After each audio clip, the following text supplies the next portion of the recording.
How can one place be a country, a continent, and surrounded by 3 oceans? Australia's got the world's wildest identity crisis. Let's talk about Australia, a place that's got everyone scratching their heads. Is it a country, a continent, both? And why does it get to break all the geographical rules? In this video, we're diving deep into why Australia wears 2 hats, a sovereign nation and an entire continent. We'll unravel the geology, the politics, the culture, and even some spicy debates that have popped up online in the last couple of years. From tectonic plates to global influence, you're about to see why Australia's story is unlike any other. I'm Jessica, and this is Beyond Borders, where we make sense of the world, one map at a time. Ready to clear up the confusion? Let's jump right in. Picture this. The entire United States is also the whole North American continent. Sounds wild, right? That's pretty much Australia's deal. It's one giant landmass, one government, and one massive question mark. Most of us grew up learning that continents are huge, sprawling regions packed with multiple countries. Think Africa with 54 nations, or Asia with nearly 50. But Australia? It's just one country, sitting there, defying everything we thought we knew about geography. And it's not just you. People across the world are stumped. Just last year, Reddit threads blew up with debates about whether Australia is the continent or just part of something bigger called Oceania. Some folks swore it's both, while others argued it's one or the other. The confusion's real, and it's been raging online since at least 2022.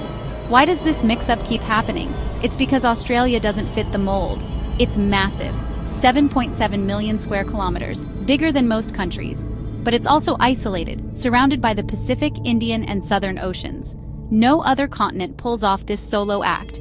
And when you throw in recent chatter on platforms like X, where users in 2025 were still arguing over whether Australia or Oceania deserves the continent crown, you realize this isn't just a classroom debate, it's a global puzzle. So what's the deal? Who gets to decide what a continent even is? You're about to find out it's way messier than you think. What is a continent, really? You probably learned in school that there are 7 continents: Africa, Antarctica, Asia, Australia, Europe, North America, and South America. Easy, right? Not so fast. Some places teach 6 continents, mashing Europe and Asia into one big Eurasia. Others, like the Olympics, count only 5, skipping Antarctica altogether. And in parts of Europe and Latin America, Oceania is the continent, not Australia. It's like the world can't agree on the rules. So, what makes a continent a continent? It's not just about size. Greenland's huge, but it's still an island. It's not just about borders, because Europe and Asia share a landmass, yet get split up. Turns out it's a mix of geology, culture, and plain old tradition. Continents are usually big landmasses on their own tectonic plates, separated by water or mountains. But here's the catch. India's got its own tectonic plate, yet it's lumped in with Asia. Why? Because humans drew the lines based on history and politics, not just science. Australia, though? It checks all the boxes, its own plate, isolated by oceans, and a whopping 7.7 million square kilometers. But the debate's not over. Just this year, X users were going at it, with some calling Oceania the continent and Australia just a country within it.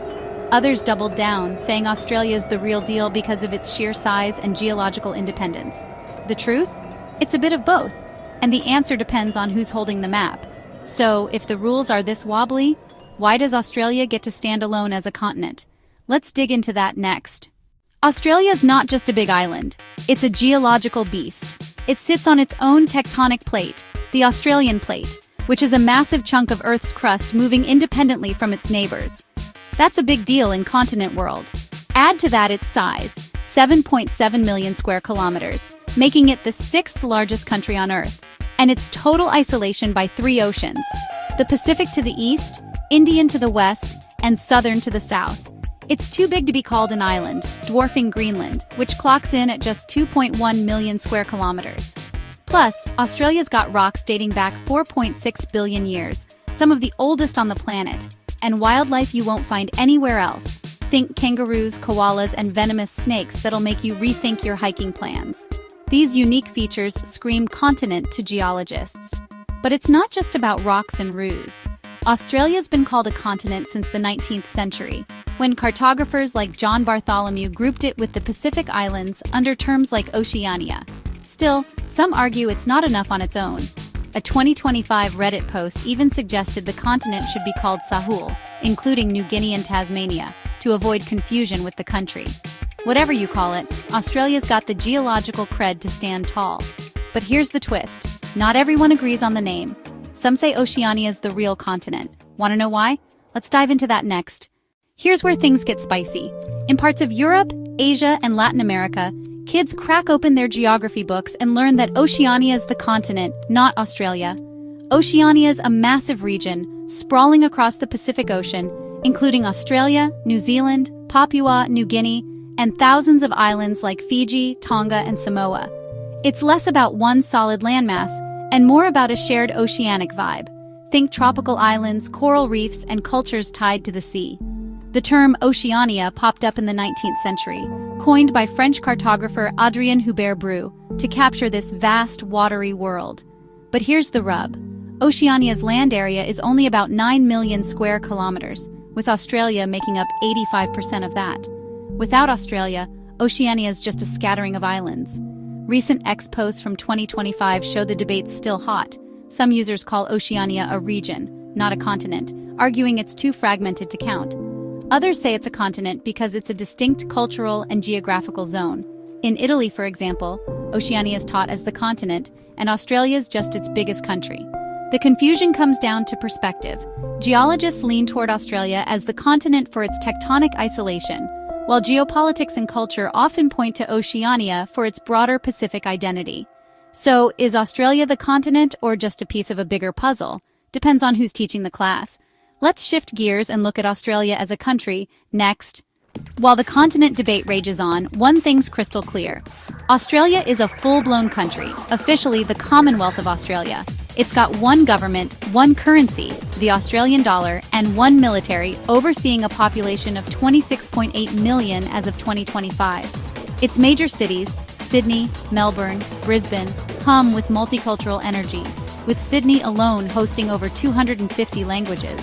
Unlike other continents where dozens of nations share the land, Australia's one government rules the whole continental show, plus far-flung territories like Christmas Island and Norfolk Island, some over 2,000 miles away. This single-nation setup is rare. Think of Europe's 44 countries or Africa's 54. Australia's history as a country kicked off with British colonization in 1788, but its roots go deeper, with Aboriginal peoples shaping the land for 65,000 years. Their culture, one of the oldest on Earth, weaves stories of the dreaming into the nation's identity. Recent online chatter like a 2025 X-post suggests Australia's cultural diversity, blending Indigenous heritage with European, Asian, and Pacific influences, might align it more with Oceania's broader vibe than a standalone continent. But as a country, Australia's a powerhouse, leading Oceania's economy with mining, tourism, and agriculture. Its political unity gives it a singular voice on the world stage, unlike fragmented continents elsewhere. So, how does this dual role as country and continent shape its global impact? That's where things get really interesting. When world leaders mention Australia in climate talks or trade deals, they're not just addressing a country, they're speaking to an entire continent's voice. That's a big deal.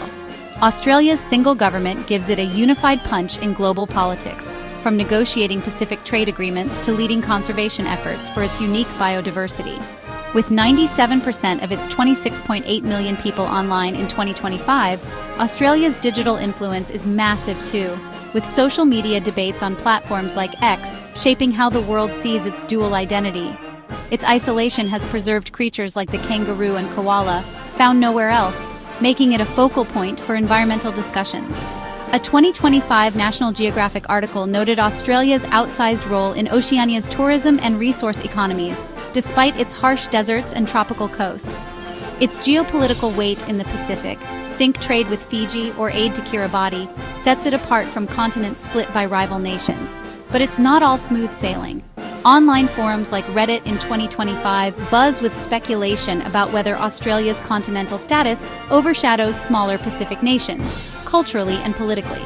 Some argue calling it Oceania better reflects the region's diversity.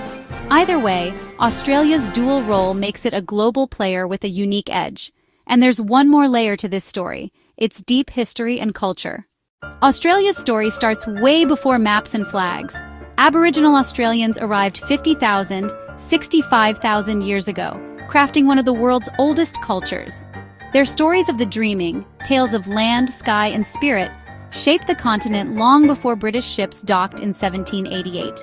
Those settlers turned Australia into a modern nation, the Commonwealth of Australia, blending Anglo-Celtic roots with waves of Asian, European, and Pacific immigration.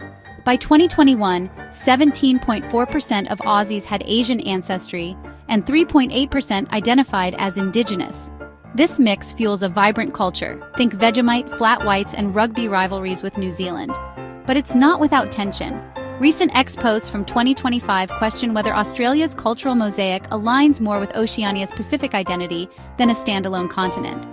Some users argue the term Australasia, or Sahul, better captures the region's historical and geological ties, including Papua New Guinea and Tasmania.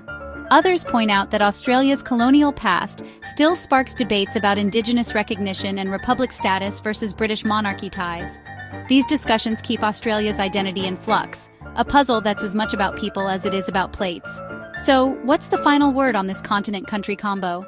Let's tie it all together. So, there you have it. Australia's the world's only continent country, a geological loner, a political powerhouse, and a cultural melting pot. Its tectonic plate, ancient rocks, and unique wildlife lock in its continental cred, while its unified government and 26.8 million people make it a nation like no other. But the debate rages on. Should we call it Oceania to honor the Pacific's broader story? Or stick with Australia for its sheer dominance? Drop your take in the comments. I'm dying to hear what you think. Did this clear up the confusion, or are you still Team Oceania? Smash the like button if you learned something new, and subscribe to Beyond Borders for more wild, weird, and wonderful geography stories. Let's keep exploring the world, one map at a time.